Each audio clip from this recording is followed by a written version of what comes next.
Hey everyone, welcome back to the channel. Today I'm going to show you how to change the color of an imported logo in Canva.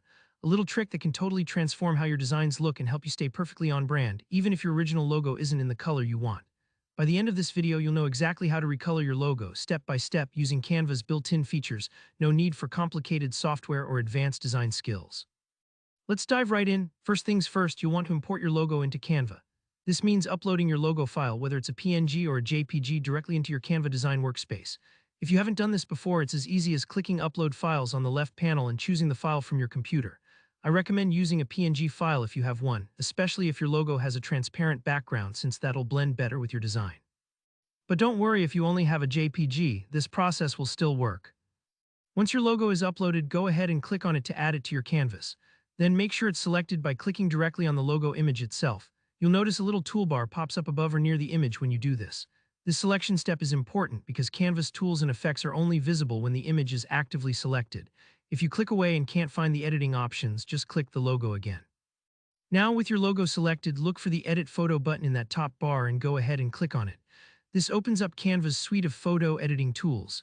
It might take a second for the menu to load, so don't worry if there's a bit of a lag, just give it a moment. Here comes the fun part, changing the color using the duotone effect. In the editing sidebar, find and click on the Effects tab, scroll down and you'll spot duotone among the options. Duotone is super handy. Think of it as applying a color wash over your image, replacing the original hues with whatever colors you choose. It's especially good for logos because it lets you control both the highlights, the lighter parts of your logo, and the shadows, the darker zones, kind of like giving your logo a brand new paint job. Choose any one of the duotone presets, don't overthink it because you'll customize these colors in the next step. Just click on a preset to apply it. Instantly, you'll see your logo take on those new shades, but the real magic comes when you click on the preset again. That opens up the customization panel where you can adjust both the highlights and the shadows. Click on the color boxes here, and you get access to Canva's color picker, or you can type in a precise hex code if you have branded colors to match. For example, if your company's signature blue is 57B8, just pop that code right in.